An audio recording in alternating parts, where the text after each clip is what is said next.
مولاي صل وسلم دائما أبدا على حبيبك خير الخلق كلهم مولاي صل وسلم دائما أبدا على Bismillahirrahmanirrahim. Alhamdulillahirabbil alamin. Nahmaduhu wa nasta'inuhu wa nastaghfiruh wa nu'minu bihi wa natawakkalu alaih wa na'udzu billahi min syururi anfusina wa min sayyiati a'malina.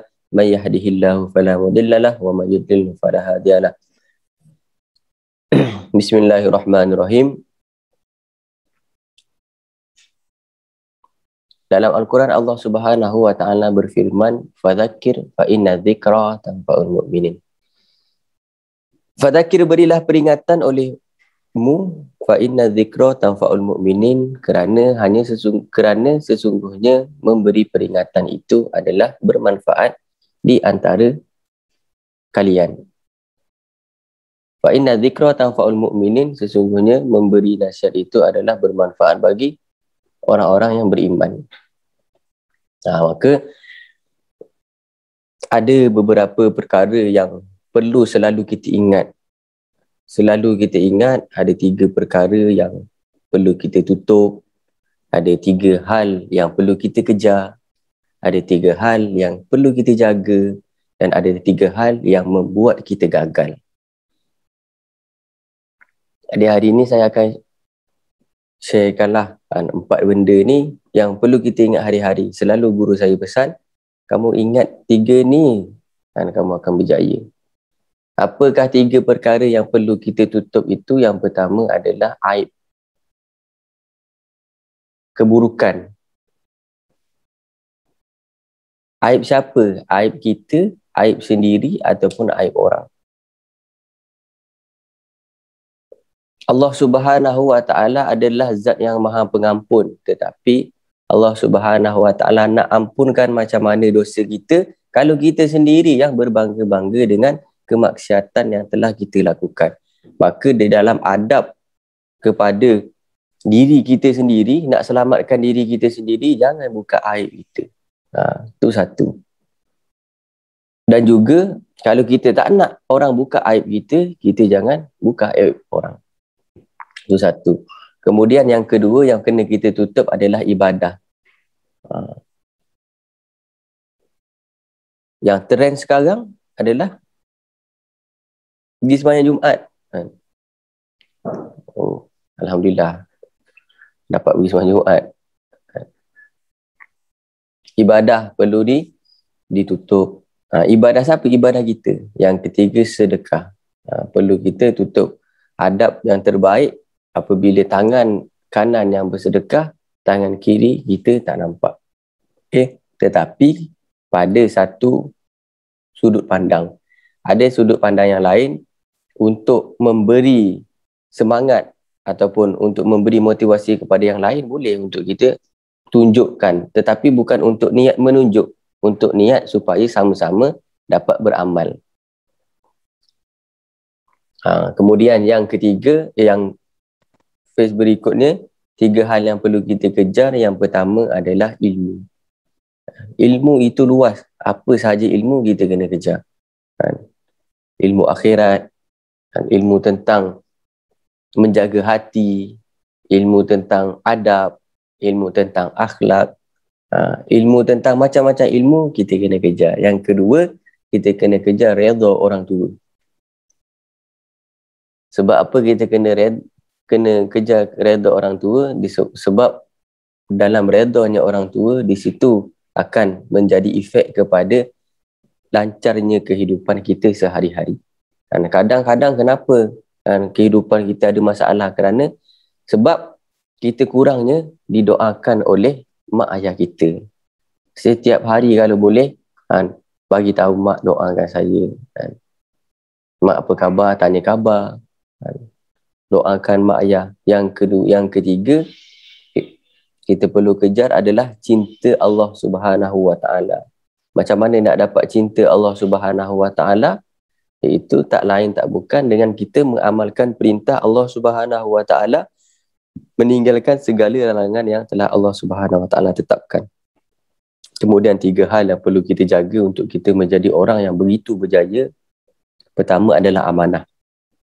Amanah benda yang paling penting. Kena jaga apa saja amanah. Dan kita kena tahu amanah ni adalah satu benda yang sangat berat. Oji lebih suka saya bagi duit RM1 ke saya bagi duit RM100 tapi suruh pegang. Nak yang mana?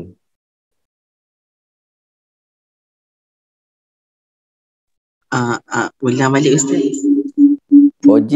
Poji lebih suka saya bagi RM10 ke saya bagi terus hadiah ataupun saya bagi RM100 tetapi tolong pegang. RM10 terus bagi terus. Begitulah juga dengan kehidupan kita sehari-hari ini. Sebab apa Poji lebih suka RM10 berbanding RM100? Sebab di dalam RM100 walaupun secara zahir nampak kosong dia lebih, tetapi dia ada amanah yang sangat besar dekat situ. Bagaimana dia jaga duit tu? Apakah dia pakai dulu? Ataupun dia pakai tak pulang-pulang dah? Kemudian yang kedua adalah keadilan yang perlu kita jaga. Apakah itu adil? Adil ni adalah sesuatu perkara yang kita buat tanpa melukakan yang lain. Faham? Adil. Contoh, saya ada adik 3 orang. Adilnya saya kepada adik saya, yang ni saya bagi 50, yang ni saya bagi kat 50. Kasih sayang saya pun penuh. Secara zahir. Faham? Adil. Tidak, adil ni lawan dia adil. Lawan adil apa? Apa Bil?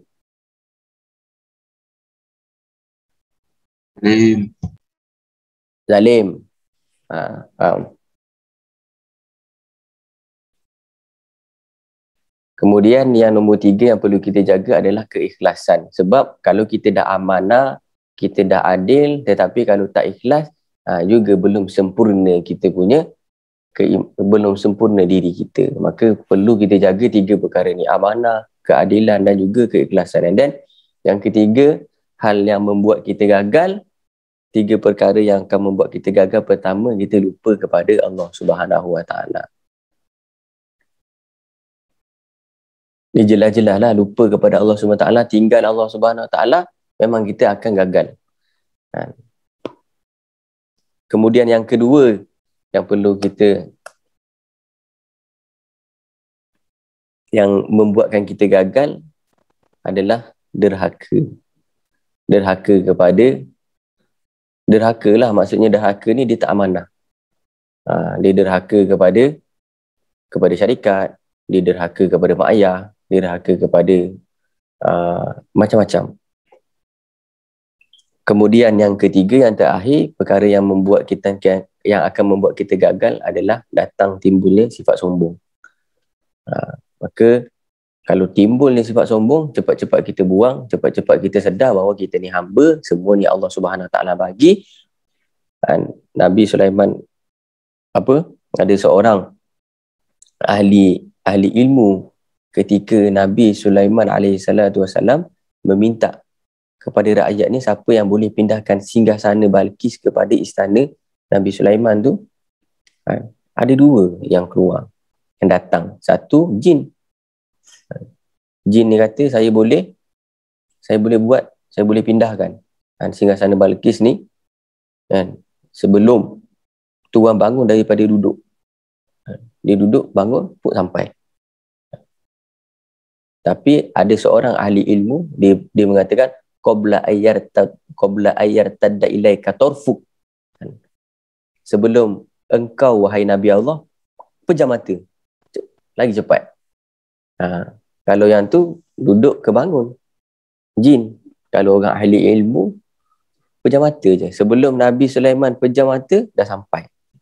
Kemudian Nabi Sulaiman, selepas dia diberi anugerah sebegitu rupa yang sangat hebat, dia mengatakan apa? Hadza min fadli rabbi liyabluwani aashkuru am akfur. Ini adalah anugerah daripada Allah, yang mana Allah Subhanahu Wa Taala nak tengok aku ni adakah bersyukur ataupun kufur. Jadi setiap anugerah yang Allah Subhanahu Wa Taala berikan kepada kita, baik berupa rupa yang cantik, ataupun badan yang sado, ataupun macam-macam anugerah yang Allah beri tetapi tak bagi kepada orang lain, itu hanya Allah nak uji. Maka kita perlu selalu berdoa, hadza min fadli rabbi liyabluwani aashkuru am akfur. Ini adalah anugerah daripada Allah. Allah nak uji aku sama ada aku ni bersyukur ataupun aku ni kufur.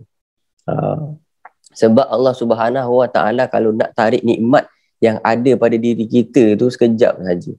Ada orang hari ni dia badan sado, tiba-tiba esok dia kena demam ataupun dia kena sakit apa terus kurus. Ada orang ni hari ni dia handsome, tiba-tiba esok dia masuk longkang, muka dulu hancur dah muka dia. Ada orang ni macam-macam. Sebab kita tak tahu yang beri itu Allah Subhanahu Wa Taala, yang tarik pun Allah Subhanahu Wa Taala. Maka apa-apa anugerah yang datang kepada kita perlu kita bersyukur, berterima kasih kepada Allah Subhanahu Wa Taala, bukan sebaliknya, iaitu sombong. Apabila kita sombong, apabila kita angkuh, kita takabur dengan apa yang diberikan, bukan apa yang kita usahakan, maka itu akan datang satu teguran daripada Allah Subhanahu Wa Taala. Semua datang daripada Allah Subhanahu Wa Taala dan semua akan kembali kepada Allah Subhanahu Wa Taala. Inna lillahi wa inna ilaihi raji'un. Kepada Allah Subhanahu Wa Taala, dari Allah kita datang dan kepada Allah juga kita kembali. Maka kita sama-sama kita ingat tiga hal yang perlu kita tutup, tiga hal yang perlu kita kejar, tiga hal yang kita jaga, dan tiga hal yang membuat kita gagal. Kalau setiap hari kita ingat benda ni, maka insya-Allah kita akan ada perubahan kebaikan dalam diri kita. Sebab apa seseorang ni dia kurang ada kemajuan di dalam diri dia? Sebab kurangnya muhasabah, kurangnya dia berfikir apa yang dah saya buat hari ni, apa yang perlu saya buat esok. Orang yang dia ni akan berjaya sebelum tidur tu dia merenung dulu. Hari ni dari segi agama, apa yang dah saya buat. Dari segi kerja, apa yang perlu saya tingkatkan, apa yang perlu saya tinggalkan. So bila dia bangun, dia dah ada mindset, hari ni saya nak buat yang terbaik. Maka sebab tu pentingnya ada muhasabah, muhasabah dalam diri kita. Sebelum tidur, kita merenung dulu. Jangan tidur dalam keadaan phone tu jatuh sebab kita ngantuk. Kita tengok movie jatuh kat muka, lepas tu kita tertidur. Jangan. Kita tidur dalam keadaan kita dah muhasabah diri kita. Kita dah cek semua amalan kita mana yang kurang. Kita dah cek mana kerja kita yang kurang, mana yang perlu kita tingkatkan. InsyaAllah, maka kita akan jadi orang yang berjaya. Mungkin itu saja. Kurang lebihnya saya minta maaf. Wabillahi taufiq wal hidayah. Maulaya salli wa sallim daiman abada ala habibika khairil khalqi kullihim. Huwal habibul ladzi turja syafa'atuhu li kulli hawlin minal ahwali muqtahimi. Ya Rabbi bil Mustafa balligh maqasidana ighfir lana ma madha ya wasi'an karami. Ya arhamar rahimin, ya arhamar rahimin, ya arhamar rahimin, farij 'alal muslimin. Bismillahirrahmanirrahim. Ya Rabbana a'tarafna bi annana aqtarafna wa ananna asrafna ala ladha asrafna. وَفَاتُبْ عَلَيْنَا تَوْبَةً تَغْسِلِ كُلِّ حَوْبَةً وَاسْتُرْ لَنَا عَوْرَاتِ وَآمِنِ الرَّوْعَاتِ. يا ربنا اعترفنا بأننا أقترفنا وآننا أسرفنا على لظى أسرفنا. واغفر لوالدينا ربي ومولودينا والآل والإخوان وسائر الخلان يا ربنا اعترفنا بأننا أقترفنا وآننا أسرفنا على لظى أسرفنا فضلا وجودا منا لا باكتساب منا بالمصطفى الرسول نهضى بكل سول. Wabillahi taufiq wal hidayah. Assalamualaikum warahmatullahi wabarakatuh.